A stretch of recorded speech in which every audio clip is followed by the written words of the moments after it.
Këto pamje i përkasin fermerit Novruz Xhaferi nga fshati Koça, njësia administrative Fier Shegan, Bashkia Lushnjë. Prej më shumë se 10 vitesh, fermeri Xhaferi së bashku me familjen e tij punon rreth 2 hektar tokë të mbjellë me pemë frutore të ndara në plantacione të ndryshme, si pjeshk, nektarin, kajsi dhe kumbulla të llojit Stella. Me shumë përkushtim dhe punë të përditshme, familja Xhaferi është përpjekur të sigurojë të ardhurat përmes prodhimeve bujësore.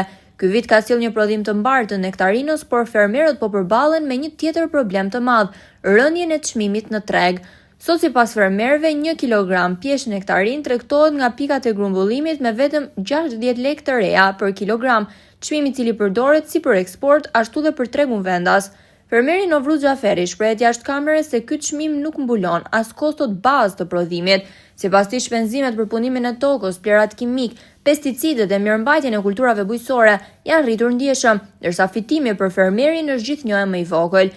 Ai thekson se përveç kostove financiare në këtë proces përfshihet dhe puna e përditshme e familjes, nga kujdesi për pemët deri tek vjelja e prodhimit, sakrifica të cilat sot nuk po shpërblehen nga tregu. Fermerët kërkojnë më shumë mbështetje nga institucionet shtetërore dhe politika konkrete për mbrojtjen e prodhimit vendas, duke e konsideruar bujqësinë një sektor jetik për ekonominë dhe zhvillimin e vendit.